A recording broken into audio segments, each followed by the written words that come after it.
Hello students. आज के इस वीडियो में हम एक नया आर्टिकल शुरू करने जा रहे हैं और ये आर्टिकल काफ़ी इम्पोर्टेंट भी है। अब तक हमने रिफ्लेक्शन ऑफ लाइट क्या होता है वो समझा है और किस तरह से मिरर्स के फॉर्म से या मिरर्स से रिफ्लेक्शन होता है वो हमने पढ़ा है। लेकिन आज से एक हम नया आर्टिकल शुरू करने जा रहे हैं, वो है refraction of light. Refraction of light शुरू करने से पहले एक छोटा सा केस हम यहाँ पे लेते हैं और इस एग्जाम्पल के थ्रू हम थोड़ा समझने का प्रयास करते हैं कि किस तरह से रिफ्रैक्शन होता है। तो चलो, यहाँ पर इस डायग्राम में मैंने 3 मटेरियल शो किए हुए हैं। एक है एयर, एक है वाटर और एक है हनी। मान लो हमारे पास में एक बॉल है और इस बॉल को हम लोग ड्रॉप कर रहे हैं यहाँ पर। तो इस बॉल में ड्रॉप करते समय तुम्हें ये चेक करना है कि इन 3 मीडिया से जब ये बॉल गुज़र रही है तो उसके स्पीड में क्या चेंज आ रहा है, क्या उसका स्पीड बढ़ रहा है या कम हो रहा है, वो तुम्हें ऑब्जर्व करना है। काफ़ी क्विक है ये, थोड़ा फास्ट देख लो।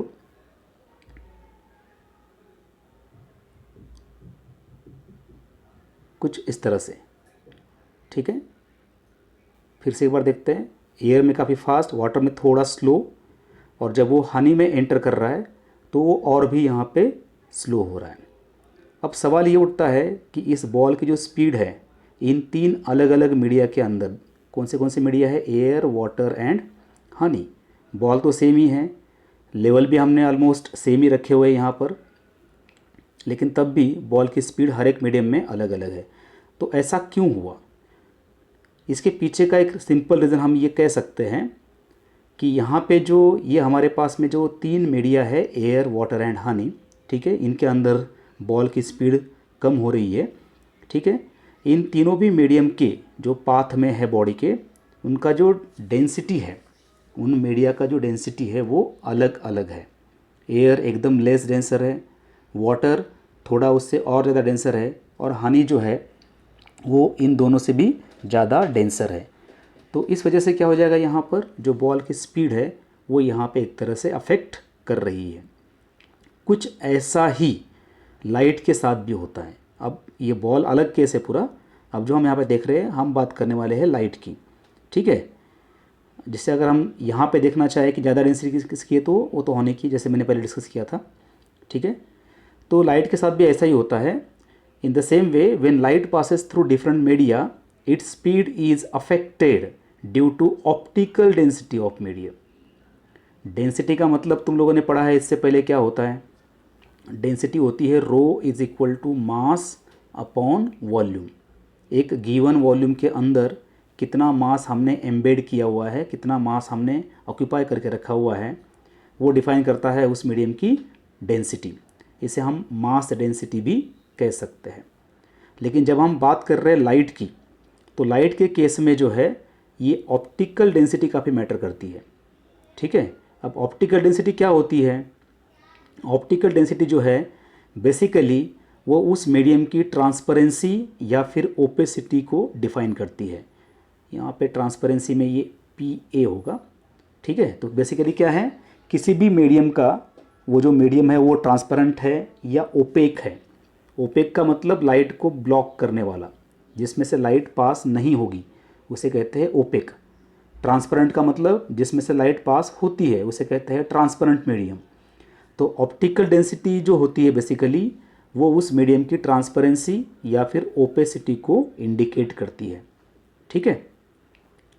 अब देखो आगे।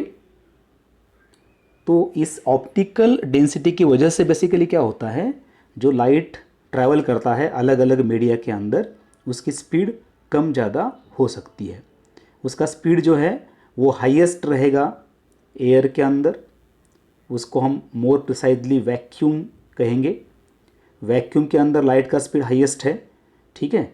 और अदर देन वैक्यूम या एयर, अगर हम किसी और ट्रांसपेरेंट मीडियम की बात कर रहे हैं तो उस ट्रांसपेरेंट मीडियम में उसका स्पीड कम होता है, ठीक है। तो देखो अभी यहाँ पे मान लो हमारे पास एक ये ग्लास स्लैब है और इस ग्लास स्लैब में एक रे ऑफ लाइट एंटर कर रहा है, ठीक है, कुछ इस तरह से। देखो अभी यहाँ पे क्या हो रहा है, जब लाइट एयर में से गुजर रहा है, जो डार्क रेड कलर दिख रहा है वो काफ़ी फास्ट आ रहा है, लेकिन जब लाइट उस स्लैब में से पास कर रही है तो काफ़ी स्लो चल रही है, इस तरह से।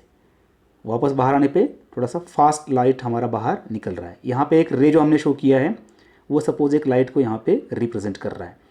वैसे ही अगर हम और लेंगे, रेड रेज काफ़ी फास्ट गए, ब्लैक स्लो चल रहे हैं, वापस रेड फास्ट चल रहे हैं, कुछ इस तरह से। ठीक है, तो हम ये कह सकते हैं कि मीडियम की जो ऑप्टिकल डेंसिटी है वो डिसाइड करती है कि लाइट का स्पीड कम करना है या फिर ज़्यादा करना है। तो जब हम रिफ्रैक्शन की बात कर रहे हैं, ठीक है, रिफ्रैक्शन में तुम लोग कई बुक्स के अंदर, कई कोचिंग क्लासेस के अंदर सिंपली ये पढ़ लोगे कि the bending of light is called as refraction. नहीं, ये बिल्कुल नहीं है। सिर्फ बेंडिंग ऑफ लाइट होना रिफ्रैक्शन नहीं है। रिफ्रैक्शन में बेसिकली क्या हो रहा है, जो लाइट की स्पीड है वो स्पीड अफेक्ट हो रही है। ठीक है, स्पीड का कम होना या अल्टर होना, इसे बेसिकली क्या कहते हैं, रिफ्रैक्शन कहते हैं। अब मैं आता हूँ तुम्हारे उस डेफिनेशन के ऊपर जो तुम लोग कई बुक्स के अंदर या फिर कोचिंग क्लासेस के अंदर पढ़ते हो, बेंडिंग वाला केस। ठीक है, अब देखो, अगर मान लो हमारे पास रे ऑफ लाइट जो है वो एक स्ट्रेट वे में ना होकर या परपेंडिकुलर ना होकर एक ऑब्लिक इंसिडेंस केस कर रहा है यहाँ पे। अब ऑब्लिक का मतलब हमने इससे पहले पढ़ा हुआ है। ऑब्लिक का मतलब होता है नॉर्मल के साथ में कुछ एंगल फॉर्म करना।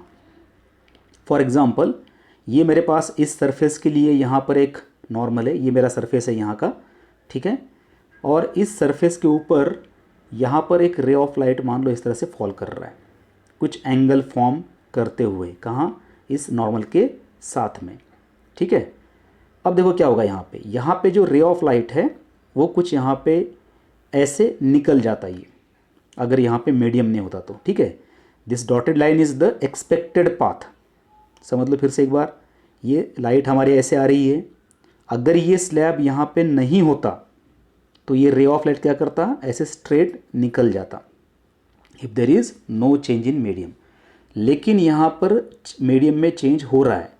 अब मीडियम में चेंज होने का मतलब क्या है, ये ऊपर मान लो यहाँ पर एयर है और ये इतना जो पोर्शन हमने यहाँ पे शो किया है ये सपोज क्या है, ग्लास है। तो एयर अपने आप में एक अलग मीडियम है, ग्लास एक अपने आप में अलग मीडियम है। ये जो यहाँ की बाउंड्री है या सरफेस है जहाँ पे हम एयर एंड ग्लास इन दोनों को सेपरेट कर रहे हैं, इसे कहते हैं इंटरफेस। याद रखो इसको अच्छे से, interface is the boundary separating two media. Interface is the boundary separating two media. ठीक है, तो इस तरह से ये यहाँ पर होता है। तो चलो मान लो अभी क्या हो गया, इंटरफेस पे जब लाइट स्ट्राइक करेगी तो मीडियम चेंज कर रहा है, इसलिए वो स्ट्रेट इसमें वे में न जाते हुए अपना कुछ अलग रास्ता यहाँ पे चुनेगा। वो मान लो वो कुछ इस तरह से जा रहा है। यहाँ पे जो पर्पल कलर की लाइन मैंने शो की अभी, वो सपोज कौन सा है, हमारा एक रे है जो उस स्लैब के अंदर ट्रैवल कर रहा है। अब वापस क्या होगा, एक और यहाँ पे इंटरफेस आ गया, ये ब्लू कलर की लाइन दिख रही है तुम्हें, जहाँ पे अभी ये तुम्हारा ये ग्लास स्लैब का एग्जिट है। ठीक है, जब रे ऑफ लाइट वापस यहाँ पे आएगा तो एक वापस यहाँ पे हम नॉर्मल ड्रॉ कर सकते हैं। अब ये रे वापस तुम्हारा उसी डायरेक्शन में ना जाते हुए कुछ इस तरह से मुड़ जाता है, इस तरह से। ठीक है, तो हमारे पास यहाँ पे अभी 3 रेज है। फर्स्ट ये वाला रे है, इसे कहते हैं हम लोग इंसिडेंट रे। ठीक है, फिर उसके बाद में जो ग्लास स्लैब के अंदर ट्रैवल कर रहा है उसको हम कहते हैं रिफ्रैक्टेड रे। कौन सा कहते हैं, रिफ्रैक्टेड रे, जो रिफ्रैक्शन कर रहा है। रिफ्रैक्शन का मतलब क्या होता है, सिंपली अब ट्रैवल करना स्पीड चेंज करते हुए। ठीक है, अब वैसे ही यहाँ पर भी एक अलग हमारे पास रिफ्रैक्शन हो गया है। ये लाइट क्या कर रही है, अभी ग्लास को छोड़ के वापस एयर में एंटर कर रही है, तो वापस इस रे का स्पीड भी पहले रे के मुकाबले अलग रहेगा। तो यहाँ पर भी एक तरह का रिफ्रैक्शन हो चुका है। ठीक है, अब ये फाइनली हमारा रे यहाँ पे बाहर निकल रहा है, इसलिए इसको कहते हैं एमर्जेंट रे। इसे क्या कहते हैं, एमर्जेंट रे कहते हैं। अगर हमें यहाँ पे अलग अलग एंगल्स फॉर्म करना है तो इसे हम कहेंगे एंगल ऑफ इंसिडेंस आई। ये एंगल जो है फर्स्ट नॉर्मल और रिफ्रैक्टेड रे के बीच का, इसे कहते हैं एंगल ऑफ रिफ्रैक्शन। अब आर का मतलब क्या है, यहाँ पे रिफ्रैक्शन है। ठीक है, और वापस एक एंगल यहाँ पे बन रहा है हमारा normal, second normal and emergent रे के बीच में, इसे कहते हैं एंगल ऑफ एमर्जेंस। ठीक है, तो इस तरह से जो है रिफ्रैक्शन हमारा यहाँ पे होगा। रिफ्रैक्शन का मतलब बेसिकली क्या होता है, लाइट के स्पीड में चेंज होना। अगर लाइट ऑब्लिकली इंसिडेंट कर रही है किसी मीडियम के ऊपर, तब क्या करेगी, वो बेंड करेगी। तो बेंड होना बेसिकली एक कॉन्सिक्वेंस है रिफ्रैक्शन का। ठीक है, रिफ्रैक्शन का मतलब क्या पढ़ा अभी तक हमने, कि लाइट का किसी ट्रांसपेरेंट मीडियम में ट्रैवल करना। ट्रैवल कैसे करेगा, वो अपनी स्पीड को चेंज करके, ये रिफ्रैक्शन में हो जाएगा अपने आप। अब बेंडिंग करना कोई कंपलसरी नहीं है, बिना बेंडिंग के भी रिफ्रैक्शन हो सकता है, जैसे कि हमने पहले एग्जांपल में देखा। ठीक है, आगे बढ़ते हैं। तो इस तरह से हम यहाँ पे पूरा रिफ्रैक्शन का जो प्रोसेस है वो समझ सकते हैं। ठीक है, अब यहाँ पे हमारे पास 3 अलग अलग केस हैं डिपेंडिंग अपॉन ऑप्टिकल डेंसिटी। ठीक है, तो मान लो पहले केस में हमारे पास जो ये ऊपर का पोर्शन हमने शो किया है, ये वाला ऊपर का पोर्शन, इसको मैं मीडियम 1 कह रहा हूँ यहाँ पे, और ये ग्लास स्लैब जो है इसको मैं यहाँ पे मीडियम 2 कह रहा हूँ। ये इसी का पोर्शन है। ठीक है, अब क्या हुआ देखो यहाँ पर, अगर हमारा रे ऑफ लाइट ऐसे फॉल कर रहा है मान लो, ठीक है, इसे हम कहेंगे इंसिडेंट रे, जैसे हमने पहले कहा था। ये हो गई नॉर्मल हमारी। अब ये हमारा पहला केस ले रहे हैं हम यहाँ पर, अगर पहले मीडियम की ऑप्टिकल डेंसिटी दूसरे मीडियम की ऑप्टिकल डेंसिटी से कम रहेगी, that is optical density of medium 1 is less than medium 2, then क्या हो जाएगा, यहाँ पे जो रे ऑफ लाइट है हमारा वो बेंड करेगा कुछ इस तरह से। ये जो रेड कलर दिख रहा है तुम्हें यहाँ पर अभी, जो मीडियम से 2 के अंदर ट्रैवल कर रहा है, ये इस तरह से बेंड करेगा। ये बेंड कहाँ कर रहा है देखो, अगर मीडियम यहाँ पे चेंज नहीं करता तो लाइट हमारे इसके अलॉन्ग जाती है ऐसे, लेकिन मीडियम में चेंज आया इसलिए लाइट हमारी ऐसे बेंड कर रही है यहाँ पर। तो ये इसका जो टर्न है, ये टर्न किधर हो गया, टूवर्ड्स द नॉर्मल हो गया है। तो हम ये कह सकते हैं कि अगर सेकंड मीडियम की ऑप्टिकल डेंसिटी फर्स्ट मीडियम से ज़्यादा रहेगी तो उस केस में रिफ्रैक्टेड रे जो है वो क्या करेगा, हमारा बेंड टूवर्ड्स नॉर्मल करेगा। ये तो हो गया फर्स्ट केस। अब सेकंड केस है, if optical density of medium 1 is greater than medium 2, जैसा कि हम यहाँ पे कुछ देख पा रहे हैं इस केस के लिए। ये ग्लास स्लैब जो है इसका ऑप्टिकल डेंसिटी एयर से ज़्यादा है। ठीक है, तो अगर लाइट मान लो इसमें से यहाँ पे ट्रेवल करेगी ऐसे, तो क्या देख रहे हैं हम लोग, ये अपने इस रास्ते पे ना जाते हुए नॉर्मल से दूर जा रहा है। तो ये कुछ इस तरह से हम इसको दिखा सकते हैं। यहाँ पे जो ब्लैक कलर का रे आ रहा है अभी, दैट इज़ रिफ्रैक्टेड रे। बट कौन से केस के लिए, जब हमारा मीडियम 1 का ऑप्टिकल डेंसिटी मीडियम 2 से ज़्यादा है। ऑप्टिकल डेंसिटी का मतलब क्या है, एक तरह से वो ओपेसिटी या फिर ट्रांसपेरेंसी शो कर रहा है। ठीक है, अब थर्ड केस काफ़ी इंपॉर्टेंट है। मान लो अगर दोनों मीडियम का ऑप्टिकल डेंसिटी सेम ही है, मतलब दोनों मीडियम एक ही है, तो ऐसे केस में लाइट बेंड नहीं करेगा, वापस ऐसे निकल जाएगा। ये जो हमने डॉटेड लाइन दिखाई थी पहले उसके अलॉन्ग वो चलेगा अभी इस तरह से। ठीक है, तो इस तरह से हम यहाँ पे देख सकते हैं। अब यहाँ से हम कुछ लॉज को डिफाइन कर सकते हैं रिफ्रैक्शन के, काफ़ी सिंपल लॉज है।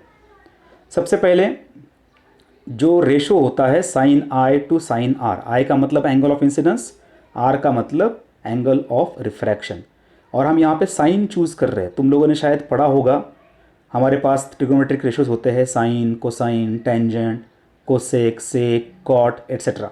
ठीक है, राइट एंगल ट्राइंगल के लिए हम ये रेशोज डिफाइन कर सकते हैं। तो यहाँ पे जो हम कह रहे हैं पहला लॉ क्या है हमारा, the ratio of sine i to sine r is constant. ठीक है, that is sine i upon sine r equal to constant. और ये कांस्टेंट बेसिकली क्या होता है हम आगे पढ़ने वाले, और ये कांस्टेंट होता है हमारा इक्विवेलेंट टू एक कांस्टेंट और कहते हैं मीडियम का, उसे कहते हैं रिफ्रैक्टिव इंडेक्स। इस रेशो को ही हम लोग क्या कहते हैं, वेल नोन स्नेल्स लॉ कहते हैं। तुम एग्जाम में कई बार क्वेश्चन पूछ सकते हैं, व्हाट इज स्नेल्स लॉ, या by using Snell's law solve this problem, ऐसा कुछ तुम्हें बोल सकते हैं। तो इसको हम ये यूज़ कर सकते हैं, sine i upon sine r equal to constant, या इसको तुम्हें कुछ बुक के अंदर मिलेगा N21 भी लिखा हुआ। ये N21 क्या है वो हम आगे पढ़ेंगे और। ठीक है, so this is about the first law. Then second, incident ray, normal, refracted ray all lies in the same plane. ठीक है, तो ये जो 3 पार्ट हमारे पास में है, ये तीनों के तीनों क्या करेंगे, हमेशा सेम प्लेन में रहेंगे। सेम प्लेन का मतलब ऑलरेडी तुम्हें पता है, अभी हमने ऑलरेडी ये पढ़ा हुआ है ड्यूरिंग रिफ्लेक्शन ऑफ लाइट। ठीक है, तो ऐसे ही यहाँ पर भी ये तीनों कैसे होते हैं, एक तरह से एक ही प्लेन में होते हैं। ठीक है, अब डिफाइन करते चलो हमने एक और क्वांटिटी यहाँ पर, रिफ्रैक्टिव इंडेक्स। यहाँ तक मुझे लगता है सबको क्लियर होगा पहले कि किस तरह से लाइट ट्रैवल कर रही है एक मीडियम से दूसरे मीडियम में, और किस तरह से वो बेंड करती है। बेंडिंग के लिए क्या क्या कंडीशन हमारे पास में है वो तुम्हें यहाँ से क्लियर हो जाएगा। एक बार अगर समझ में नहीं आया है तो फिर से एक बार रिवाइज करके वीडियो को देख लो। अब चलते हैं रिफ्रैक्टिव इंडेक्स के लिए। अब रिफ्रैक्टिव इंडेक्स बेसिकली क्या होता है, ये बेसिकली एक रेशो है। कौन सा रेशो है?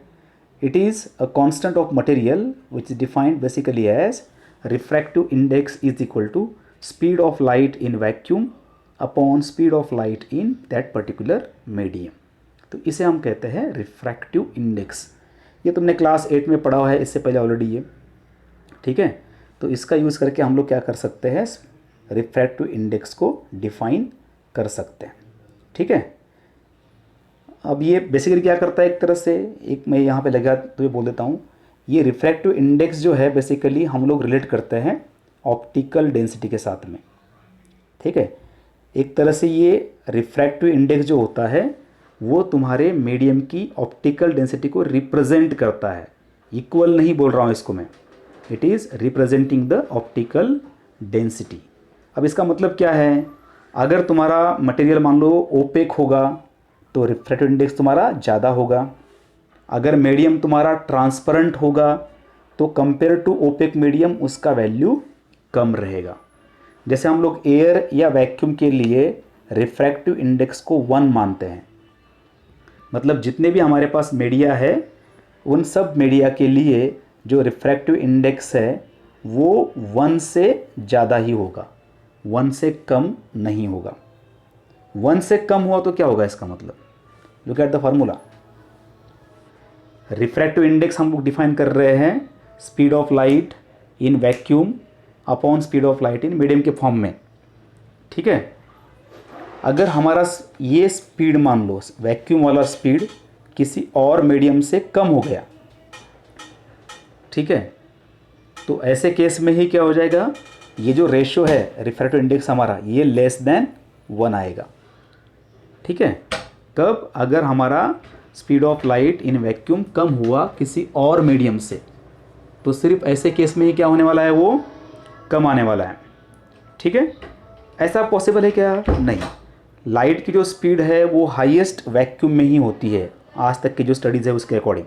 ठीक है, तो किसी भी मीडियम में लाइट का स्पीड वैक्यूम से ज़्यादा अभी तक पाया नहीं गया है, इसलिए रिफ्रैक्टिव इंडेक्स जो है वो 1 से ज़्यादा ही आएगा या हमेशा मिलेगा। ये एक फैक्ट है, ये तुम्हें याद रखना पड़ेगा। ठीक है, अब आगे डिफाइन करते हैं और अकॉर्डिंग टू स्नेल्स लॉ, जैसे मैंने पहले कहा था sine i upon sine r equal to हमने कांस्टेंट कहा था, इस कांस्टेंट को ही हम लोग क्या कर सकते हैं, रिफ्रैक्टिव इंडेक्स से रिप्रेजेंट कर सकते हैं। अब और किस तरह से इसको हम डिफाइन कर सकते हैं, किस तरह से इसको शो करना है, वो हम हमारे आगे वाले वीडियो में देखने वाले हैं। तब तक के लिए अपनी अच्छे से केयर कीजिए, अच्छे से पढ़ाई कीजिए। Take care, bye.